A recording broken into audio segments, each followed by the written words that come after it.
جديد عادت السحابة السوداء إلى سماء مصر، ومن جديد عادت التبريرات التقليدية: الفلاح يحرق قش محصول الأرز.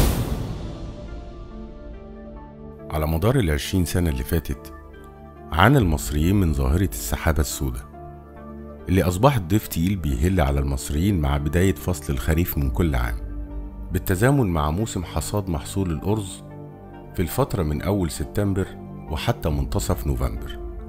وبترجع أسباب السحابة السوداء لزيادة تركيز الانبعاثات في الهواء خلال فصل الخريف نتيجة حرق المخلفات الزراعية وانبعاثات الأنشطة الصناعية وعوادم السيارات، بالتزامن مع تأثير العوامل الجوية المصاحبة لفصل الخريف، وده بدوره بيقلل تشتت الملوثات في طبقات الجو العليا وبيحجز الانبعاثات في الطبقة القريبة من سطح الأرض، فبيزيد الشعور بالانبعاثات خصوصا في فترة المساء، وبتظهر في شكل سحابة دخان سماها المصريين السحابة السوداء.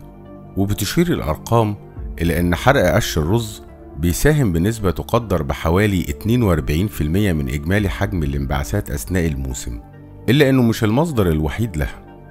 وبعد ما أصبحت السحابة السوداء على مدار سنوات طويلة بتمثل مشكلة للمصريين، قررت وزارة البيئة التصدي للظاهرة بالدراسة الوافية لأسبابها، وحددت مجموعة من الإجراءات بتستهدف السيطرة على مصادر التلوث خلال فترة موسم ظهور السحابة السوداء، وده كان الجزء الأسهل في التحدي.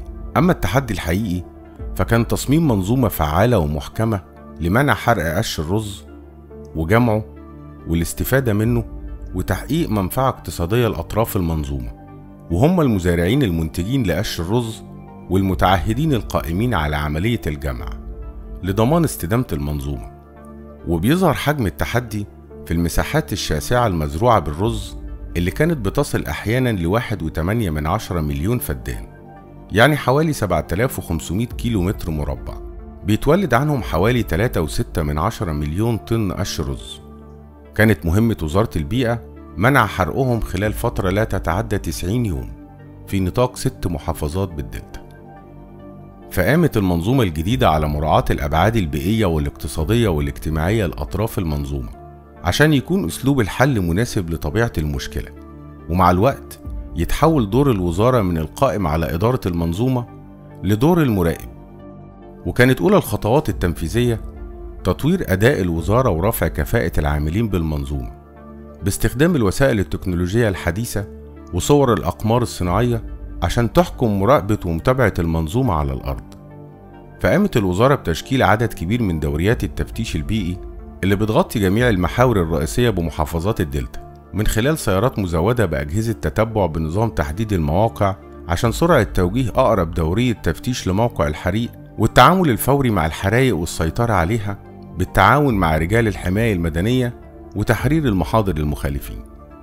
وعشان تضمن وزارة البيئة سرعة التدخل في حالة تأثر جودة الهواء، أنشأت وزارة البيئة شبكة من محطات رصد الهواء المحيط عشان تقيس جودة الهواء المحيط على مدار اليوم وتوفر قراءات لحظية عن حالة الهواء وتحديد مواقع مصادر التلوث وسرعة التعامل معها. ده غير الشبكة القومية لرصد الانبعاثات الصناعية التابعة لوزارة البيئة، وهي عبارة عن شبكة من الحساسات البيئية بترصد انبعاثات مداخن 56 منشأة صناعية كبرى بتقوم بالرصد اللحظي على مدار اليوم لضمان سرعة التدخل الفوري في حالات الحيود. وفي بداية تطبيق المنظومة وفرت الوزارة كم كبير من المعدات لجمع وكبس قش الرز، ومؤخرا قامت الوزارة بتوفير مفارم صغيرة للمزارعين والمتعهدين بالإيجار بأسعار مناسبة عشان يستفيدوا من قش الرز المفروم كعلف للحيوانات. وتعاقدت وزارة البيئة مع مجموعة كبيرة من متعهدي الجمع بالمحافظات وفتحت لهم عدد كبير من مواقع تجميع قش الرز، وقدمت للمتعهد دعم نقدي 50 جنيه عن كل طن بيتم جمعه بالمواقع في نهاية الموسم. وسنة ورا سنة كانت خطة وزارة البيئة وجهود شركاء المنظومة من الوزارات المعنية بتحقق تقدم ملحوظ في السيطرة على شبح السحابة السوداء، وبتحقق انخفاض مستمر في معدلات حرق قش الرز نتيجة زيادة وعي المزارعين بالاستفادة من القش وتحقيقهم مردود اقتصادي من بيع القش الزائد عن حاجته، بدل ما كان بيتعرض لغرامات مالية كبيرة نتيجة حرقه. فأصبح لقش الرز سعر وقيمة، وامتنع المزارعين عن الحرق لأن بقى عنده بدل المحصول 2: محصول الرز ومحصول قش الرز. كان الاول بنولعه فيه لان ما كانش في حد بيدور اساسا. اصبحت النهارده البيئه بقت كل يوم عربيات بتلف وغرامات وكلام من دي، بدات الناس تستفاد بالقش الرز اللي هم كانوا بيولعوا فيه. كان الاول الفلاح منا بياخد الرز بتاعه ويروح وبيستسهل عود كبريت في دوره القش يولع فيه.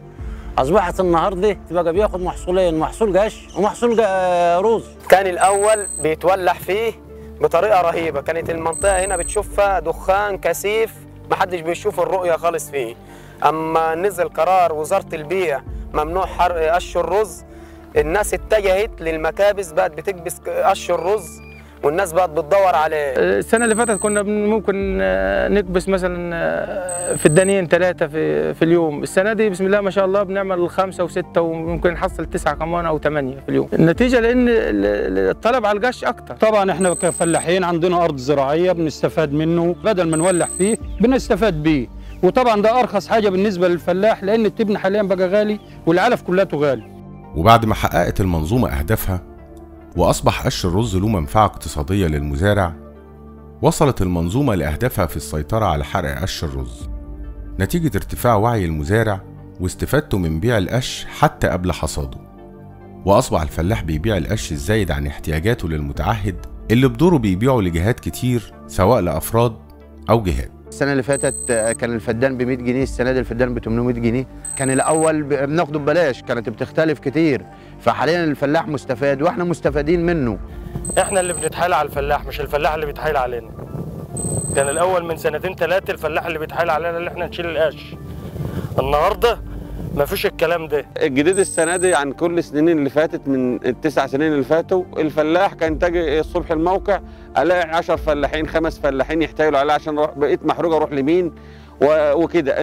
انما السنه دي انا اللي بحتايل على الفلاح بالنسبه للقش بقى له قيمه، انا اللي بحتايل عليه مش هو اللي بيحتايل عليا. قبل كده كان قش الرز ده ملوش اي قيمه، كان الفلاح بتوسط لنا عشان ناخد اي قش منه. انما السنه دي عدنا احنا اللي بنجري على الفلاح ونتعاقد معاه السنه دي وبنديله فلوس مقدم. اصبح كلنا التجار انا وغيري بنتصارع عشان ناخده من الفلاح، فاصبح الفلاح دلوقتي ورزه في الارض متباع. بقينا ننزل النهارده نشتري القش وهو لسه اخضر من الفلاح وبنديله عربون بقيمته. بالنسبه للسحابه السوداء اتلغت خالص. النهارده مين اللي يولع الفدان ب 500 وب 600 وب 700؟ محدش مولع القش النهارده. وبتعتبر المخلفات الزراعيه وخصوصا قش الرز موارد هامه بيتم استخدامها في مجالات كتير، فبيستخدم قش الرز وباقي المخلفات الزراعيه كأحد بدائل الوقود اللي بتستخدم في الصناعات كثيفة استهلاك الطاقة زي صناعة الأسمنت، لأنها بتوفر في استهلاك الوقود الأحفوري وبالتالي بتقلل في حجم الانبعاثات وبتوفر في إنفاق العملة الصعبة.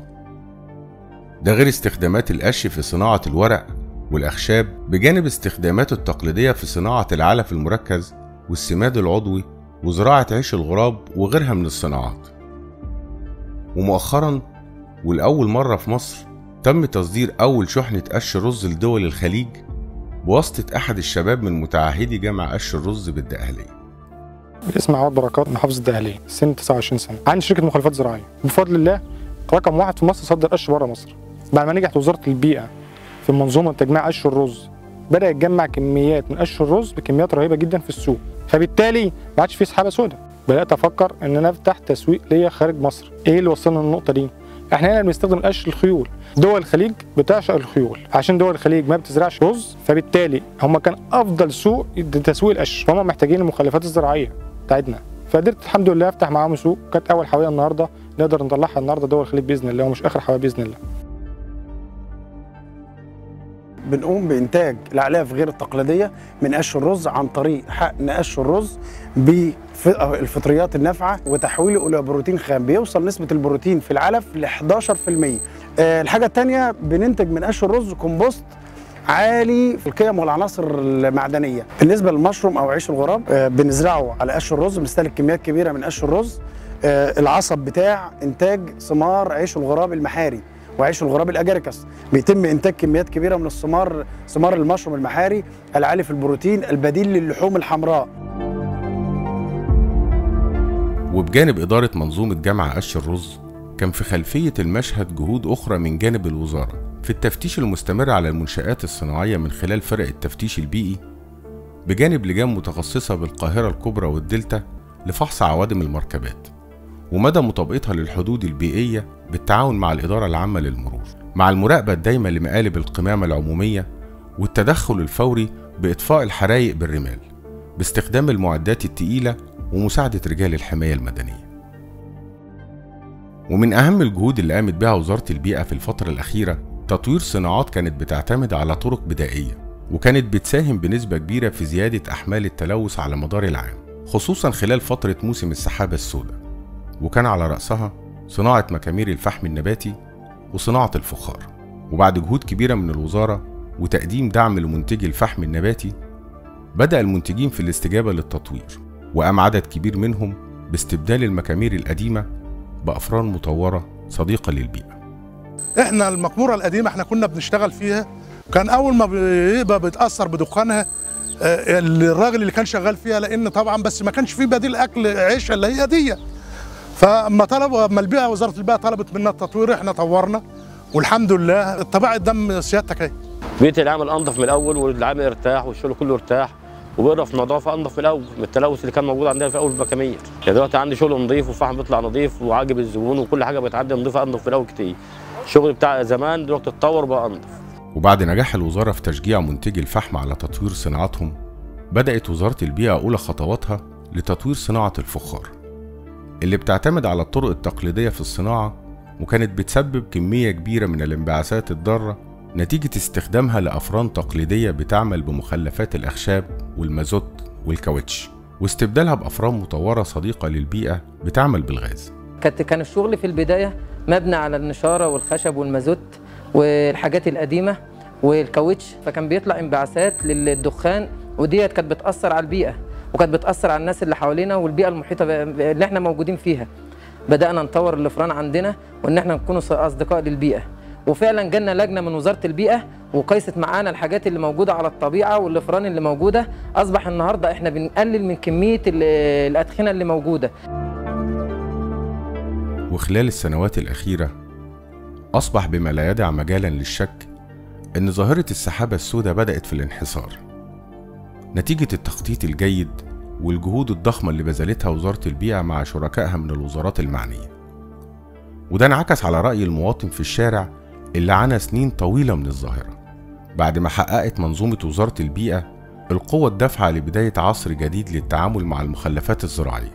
كان المفروض كل سنة بتيجي ناس سحابة سوداء علينا ما بنعرفش نقعد خالص، فالسنة دي بصراحة ما فيش سحابة سوداء خالص. بصراحة أنا السنة دي أنا ما حسناش بيها خالص، وفعلا مجهود عظيم جدا جدا من وزارة البيئة.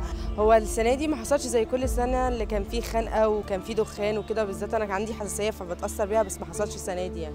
السحابة السوداء ما حسناش بيها قوي السنة دي.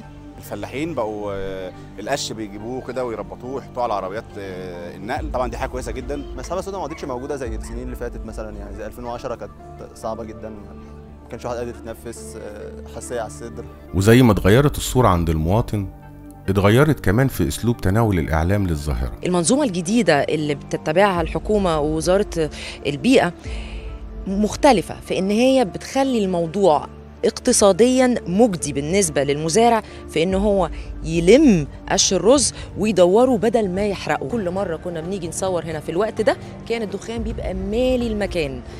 لما بنيجي نحل مشكلة بشكل اقتصادي ينفع الجميع، المنظومة دايما بتنجح. وفي النهاية الحقيقة اللي أصبحت واضحة إن عصر التعايش مع المشاكل انتهى، وبدأ عصر جديد من المواجهة وابتكار الحل، والهدف الكبير هو التخلص من مشكلات الماضي، لأن مصر تستحق حياة تليق بشعبها وبتاريخها وبمكانتها. عشان كده بنبذل أقصى ما في الجهد عشان تحيا مصر.